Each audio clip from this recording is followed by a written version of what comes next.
You saw but sorrow in its waning form, a working sea remaining from a storm, where now the weary waves roll o'er the deep, and faintly murmur ere they fall asleep.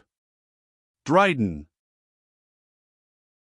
Men accustomed to a warfare like that we have been describing are not apt to be much under the influence of the tender feelings while still in the field. Notwithstanding their habits, however, more than one heart was with Mabel in the block, while the incidents we are about to relate were in the course of occurrence, and even the indispensable meal was less relished by the heartiest of the soldiers than it might have been had not the sergeant been so near his end. As Pathfinder returned from the block, he was met by Muir, who led him aside in order to hold a private discourse. The manner of the quartermaster had that air of supererogatory courtesy about it which almost invariably denotes artifice, for, while physiognomy and phrenology are but lame sciences at the best, and perhaps lead to as many false as right conclusions, we hold that there is no more infallible evidence of insincerity of purpose, short of overt acts, than a face that smiles when there is no occasion, and the tongue that is out of measure smooth. Muir had much of this manner in common, mingled with an apparent frankness that his Scottish intonation of voice, Scottish accent, and Scottish modes of expression were singularly adapted to sustain. He owed his preferment, indeed, to a long exercised deference to Lundy and his family, for, while the Major himself was much too acute to be the dupe of one so much his inferior in real talents and attainments, most persons are accustomed to make liberal concessions to the flatterer, even while they distrust his truth and are perfectly aware of his motives. On the present occasion, the contest in skill was between two men as completely the opposites of each other in all the leading essentials of character as very well could be. Pathfinder was as simple as the quartermaster was practiced, he was as sincere as the other was false, and as direct as the last was tortuous. Both were cool and calculating, and both were brave, though in different modes and degrees, Muir never exposing his person except for effect, while the guide included fear among the rational passions, or as a sensation to be deferred to only when good might come of it. My dearest friend, Muir commenced, for you'll be dearer to us all, by 70 and sevenfold, after your late conduct than ever you were, ye just established yourself in this late transaction. It's true that they'll not be making ye a commissioned officer, for that species of preferment is not much in your line, nor much in your wishes, I'm thinking, but as a guide, and a counselor, and a loyal subject, and an expert marksman, your renown may be said to be full. I doubt if the Commander-in-Chief will carry away with him from America as much credit as will fall to your share, and ye ought just to set down in content and enjoy yourself for the remainder of your days. Get married, man, without delay, and look to your precious happiness, for ye no occasion to look any longer to your glory. Take Mabel Dunham, for heaven's sake, to your bosom, and ye'll have both a bonny bride and a bonny reputation. Why, quartermaster, this is a new piece of advice to come from your mouth. They've told me I had a rival in you.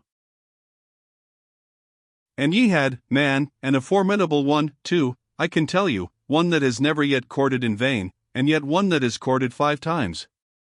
Lundy twits me with 4, and I deny the charge, but he little thinks the truth would outdo even his arithmetic. Yes, ye had a rival, Pathfinder, but ye one no longer in me. Ye my hearty wishes for your success with Mabel, and were the honest sergeant likely to survive, ye might rely on my good word with him, too, for a certainty. I feel your friendship, quartermaster, I feel your friendship, though I have no great need of any favor with Sergeant Dunham, who has long been my friend. I believe we may look upon the matter to be as certain as most things in wartime, for, Mabel and her father consenting, the whole 55th couldn't very well put a stop to it. Ahs me! The poor father will scarcely live to see what his heart has so long been set upon. But he'll have the consolation of knowing it will come to pass, in dying. Oh, it's a great relief, Pathfinder, for the parting spirit to feel certain that the beloved ones left behind will be well provided for after its departure. All the Mistress Muirs have duly expressed that sentiment with their dying breaths. All your wives, quartermaster, have been likely to feel this consolation. Out upon ye, man! I'd no thought ye such a wag. Well, pleasant words make no heartburnings between Auld Friday and DS. If I cannot espouse Mabel, yield no object to my esteeming her, and speaking well of her, and of yourself, too, on all suitable occasions and in all companies. But, Pathfinder, ye'll easily understand that a poor devil who loses such a bride will probably stand in need of some consolation? Quite likely, quartermaster, returned the simple-minded guide. I know the loss of Mabel would be found heavy to be borne by myself. It may bear hard on your feelings to see us married, but the death of the sergeant will be likely to put it off, and you'll have time to think more manfully of it, you will. I'll bear up against it, yes, I'll bear up against it, though my heartstrings crack. And ye might help me, man, by giving me something to do. Ye'll understand that this expedition has been of a very peculiar nature, for here am I, bearing the king's commission, just a volunteer, as it might be, while a mere orderly has had the command. I've submitted for various reasons, though my blood has boiled to be in authority, while ye were battling, for the honor of the country and His Majesty's rights. Quartermaster, interrupted the guide, you fell so early into the enemy's hands that your conscience ought to be easily satisfied on that score, so take my advice, and say nothing about it. That's just my opinion, Pathfinder, we'll all say nothing about it. Sergeant Dunham is hors de combat. Anon, said the guide. Why, the sergeant can command no longer, and it will hardly do to leave a corporal at the head of a victorious party like this, for flowers that will bloom in a garden will die on a heath, and I was just thinking I would claim the authority that belongs to one who holds a lieutenant's commission. As for the men, they'll no dare to raise any objection, and as for yourself, my dear friend, now that ye be so much honor, and Mabel, and the consciousness of having done your duty, which is more precious than all, I expect to find an ally rather than one to oppose the plan. As for commanding the soldiers of the 55th, Lieutenant, it is your right, I suppose, and no one here will be likely to gainsay it, though you've been a prisoner of war, and there are men who might stand out ag in giving up their authority to a prisoner released by their own deeds. Still no one here will be likely to say anything hostile to your wishes. That's just it, Pathfinder, and when I come to draw up the report of our success against the boats, and the defense of the block, together with the general operations, including the capitulation, you'll no find any omission of your claims and merits. Tut for my claims and merits, quartermaster. Lundy knows what I am in the forest and what I am in the fort, and the general knows better than he. No fear of me, tell your own story, only taking care to do justice by Mabel's father, who, in one sense, is the commanding officer at this very moment.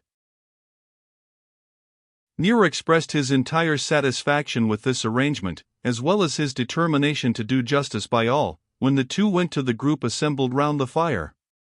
Here the quartermaster began, for the first time since leaving Oswego, to assume some of the authority that might properly be supposed to belong to his rank.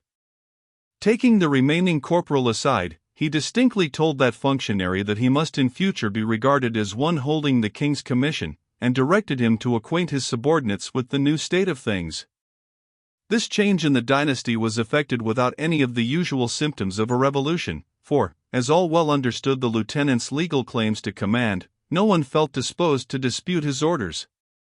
For reasons best known to themselves, Lundy and the quartermaster had originally made a different disposition, and now, for reasons of his own, the latter had seen fit to change it.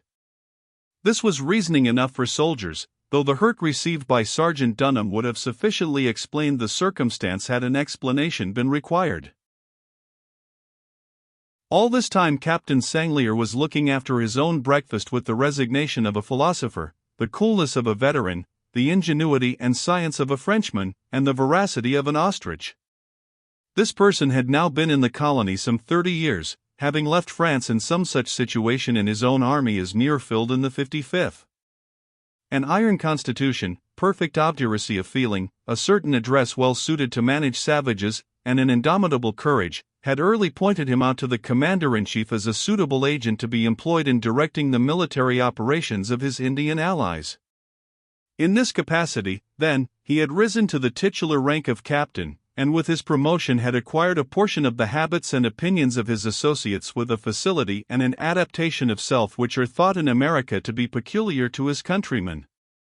He had often led parties of the Iroquois in their predatory expeditions, and his conduct on such occasions exhibited the contradictory results of both alleviating the misery produced by this species of warfare, and of augmenting it by the broader views and greater resources of civilization. In other words, he planned enterprises that, in their importance and consequences, much exceeded the usual policy of the Indians, and then stepped in to lessen some of the evils of his own creating.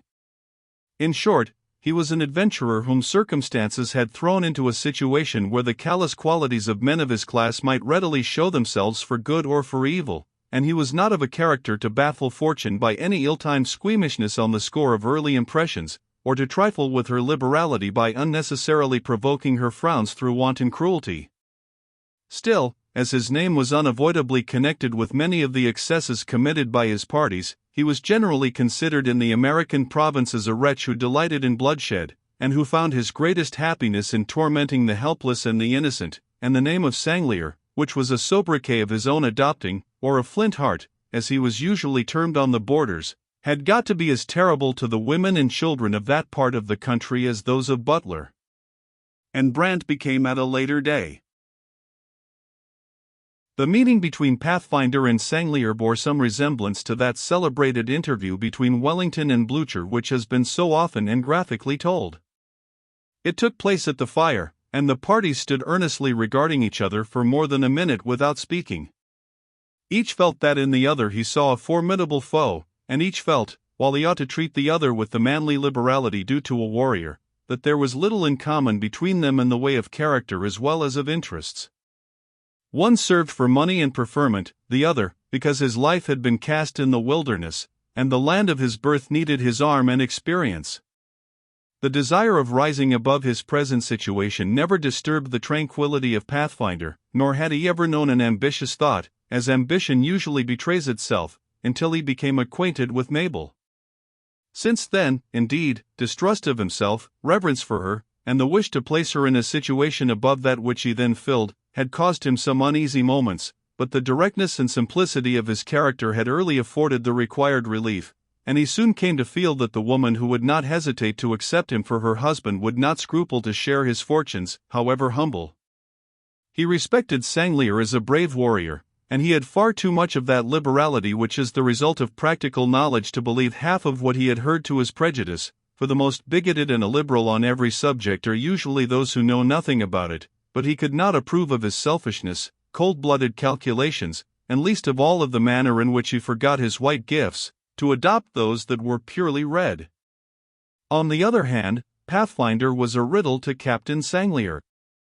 The latter could not comprehend the other's motives. He had often heard of his disinterestedness, justice, and truth, and in several instances they had led him into grave errors, on that principle by which a frank and open-mouthed diplomatist is said to keep his secrets better than one that is close-mouthed and wily.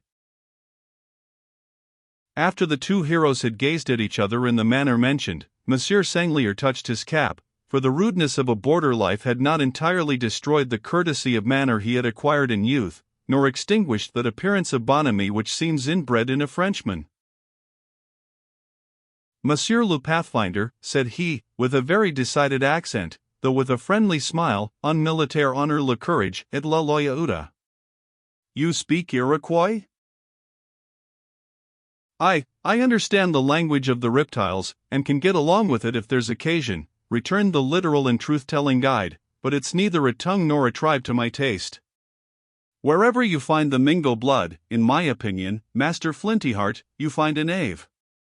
Well, I've seen you often, though it was in battle, and I must say it was always in the van. You must know most of our bullets by sight? Never, sir, your own, unbail from your honorable hand be certain deed. You kill my best warrior on some island.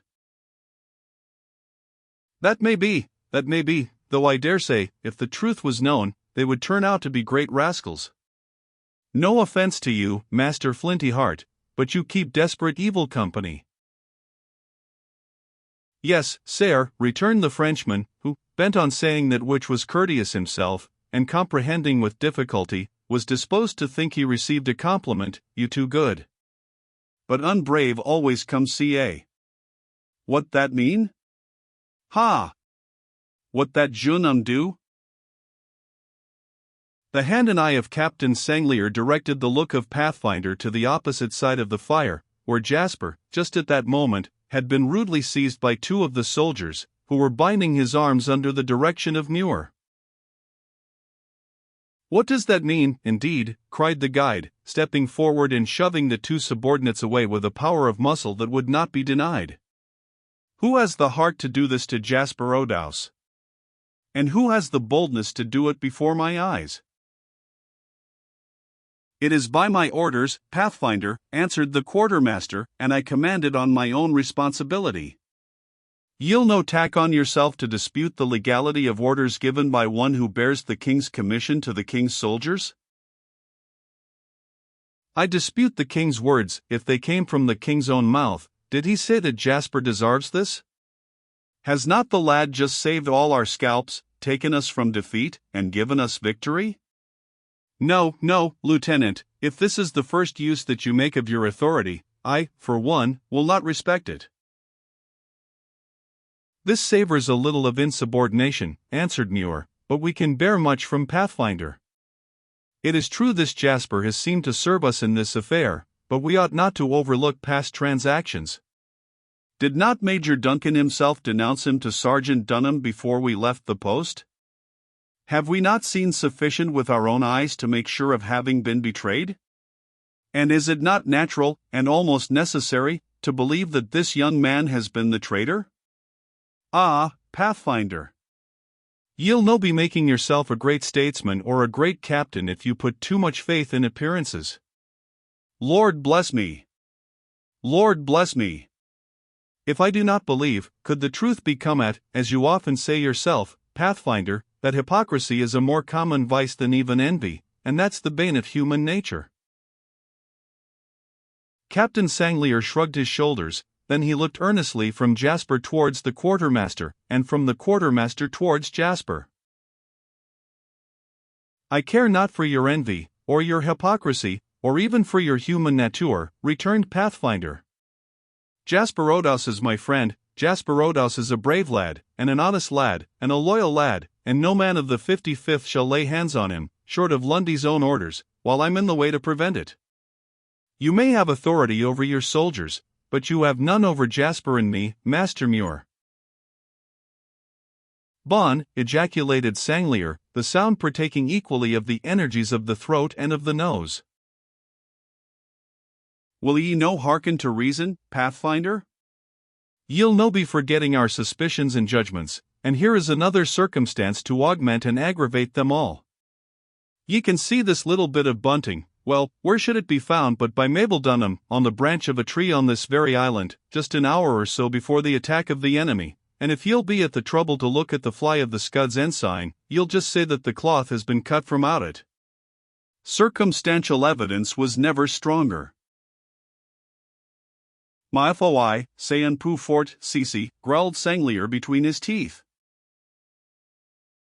"Talk to me of no ensigns and signals when I know the heart," continued the Pathfinder. "Jasper has the gift of honesty, and it is too rare a gift to be trifled with, like a Mingo's conscience. No, no, off hands, or we shall see which can make the stoutest battle, you and your men of the 55th, or the Sarpent here, and Killdeer, with Jasper and his crew. You overrate your force, Lieutenant Muir, as much as you underrate Odouse's truth." Trace bon. "Well, if I must speak plainly, Pathfinder, I e'en must. Captain Sanglier here in Arrowhead, this brave Tuscarora, have both informed me that this unfortunate boy is the traitor. After such testimony you can no longer oppose my right to correct him, as well as the necessity of the act." "Cellarat," muttered the Frenchman. "Captain Sanglier is a brave soldier, and will not gainsay the conduct of an honest sailor," put in Jasper. "Is there any traitor here, Captain Flintyheart?" "Aye," added Muir, "let him speak out then, since you wish it, unhappy youth." that the truth may be known. I only hope that ye may escape the last punishment when a court will be sitting on your misdeeds. How is it, Captain, do ye, or do ye not, see a traitor among us? We yes, sir, bien sir. Too much lie, said Arrowhead in a voice of thunder, striking the breast of Muir with the back of his own hand in a sort of ungovernable gesture. Were my warriors, were Yengi's scalp. Too much lie. Muir wanted not for personal courage, nor for a certain sense of personal honor. The violence which had been intended only for a gesture he mistook for a blow, for conscience was suddenly aroused within him, and he stepped back a pace, extending his hand towards a gun. His face was livid with rage, and his countenance expressed the fell intention of his heart. But Arrowhead was too quick for him. With a wild glance of the eye the Tuscarora looked about him, then thrust a hand beneath his own girdle, drew forth a concealed knife, and, in the twinkling of an eye, buried it in the body of the quartermaster to the handle. As the latter fell at his feet, gazing into his face with the vacant stare of one surprised by death, Sanglier took a pinch of snuff, and said in a calm voice, Voilà l'affaire finie, mais, shrugging his shoulders, si ne tu en cellerat de moins. The act was too sudden to be prevented, and when Arrowhead, uttering a yell, bounded into the bushes, the white men were too confounded to follow. Chingachgook, however, was more collected, and the bushes had scarcely closed on the passing body of the Tuscarora than they were again opened by that of the Delaware in full pursuit. Jasper Western spoke French fluently, and the words and manner of Sanglier struck him. Speak, monsieur, said he in English, am I the traitor?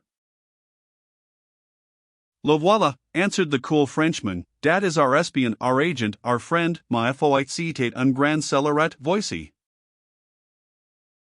While speaking, Sanglier bent over the dead body, and thrust his hand into a pocket of the quartermaster, out of which he drew a purse.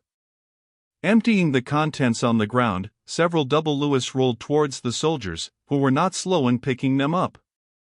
Casting the purse from him in contempt, the soldier of fortune turned towards the soup he had been preparing with so much care, and, finding it to his liking, he began to break his fast with an air of indifference that the most stoical Indian warrior might have envied.